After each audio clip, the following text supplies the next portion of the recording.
Not too long ago, I watched the Borderlands movie. I knew it was going to be bad, especially when I went opening weekend and there was no one else there. Watching it, I felt so disappointed because one of my favorite video games has been ruined on the big screen. So why is it that video games, when they get a movie adaptation, 90% of them are bad?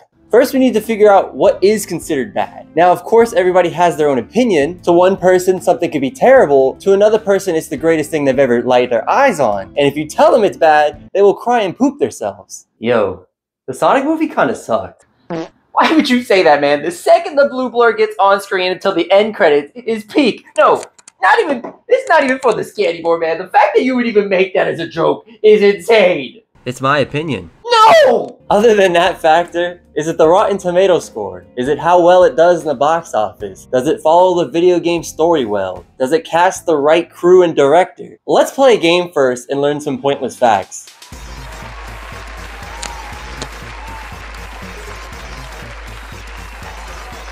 Hello everyone, and welcome back to Guess That Pointless Fact!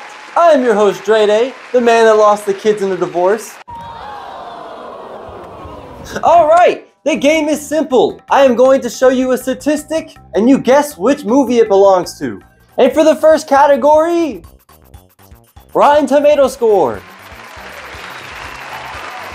And the percentage will be 10%. Yikes, but still more than what I got in the divorce. Alright, and here are your movies.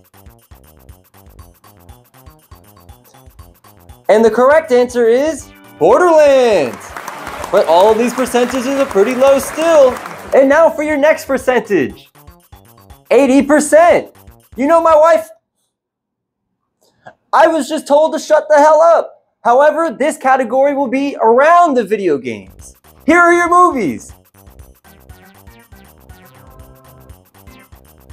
And the correct answer is Free Guy. But notice how they're all high anyways. Alright, and now on to the next category. Okay, and for the next category, box office sales.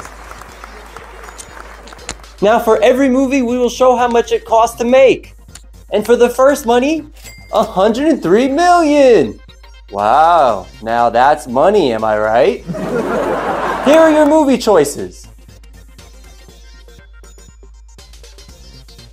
And the winner is Resident Evil.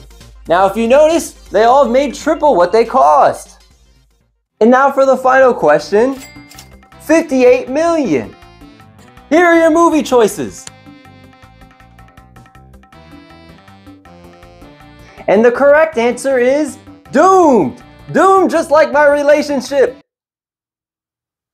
This just in, I have been fired. So that is all the time we have for Guess That Pointless Fact! I was your host, Drede, and I will never see you again! So what did we learn? Well, besides a couple of bad apples, whether how good or bad the movie is, it makes double what it costs to make in the box office. If you have some free time, not now, after this video though, you should definitely look up the rest of these video game movies. And to Hollywood standards, this is considered successful. So with that being said, most movies, they don't care about the storyline. Which leads to another problem. They hire big names that don't care about the video game, instead of hiring people that actually have love for the game. If you have nobody there that has played the game or even know much of it, how do you expect them to make something based off of a game that they've never played and show love and appreciation to?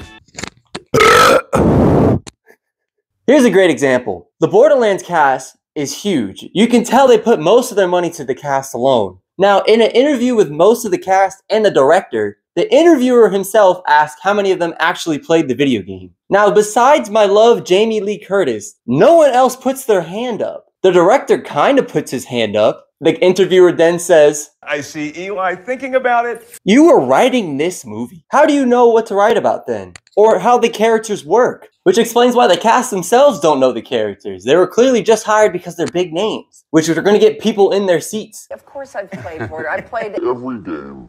We were talking about, you know, I'm that girl, I'm that woman. Yeah. So were you aware of your character before you actually... No. They're clueless of their characters, and it shows in the movie as a whole, which is why it did terrible. Now, on the other side of the coin, the Resident Evil movies also did not do well with the critics, but the people that love the game actually appreciate the movie. Now, an interview with the main actress Mila, look how she talks about Resident Evil. We made this movie primarily for the fans of the game. I'm a huge fan of the game. All the actors involved are big fans of the game. And the director is like gaga over this game, and it was a dream of his to make Resident Evil the movie, which is pretty different. You don't hear that every day, just directors wanting to make video game films. The director, the main actor, and more of the cast all wanted to be in this movie.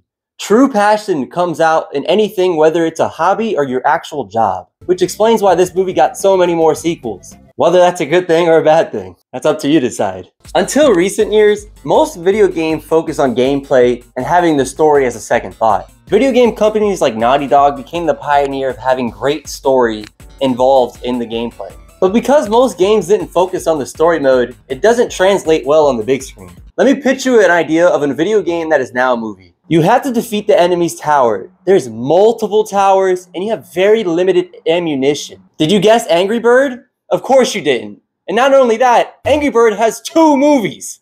But the good thing because of that is they have no story, so they're allowed to kind of do whatever they want with it. While on the other hand, the whole point of Borderlands is collecting guns and loot and going into vaults. The Borderlands movie did neither. When the game does have a great story, it becomes easier to translate. For example, The Last of Us show did excellent. A beautiful story that you could almost argue is just an interactive movie.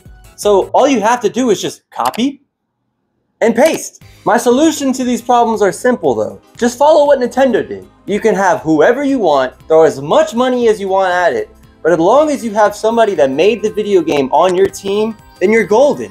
They themselves don't have to be a director, but as long as they're watching over and making sure that the movie follows the game well enough, and maybe even throwing in video game character lines that they know they would say, then it should be effective. Having someone that knows the ins and outs of the game for the movie that is getting adaptation for them is an easy solution.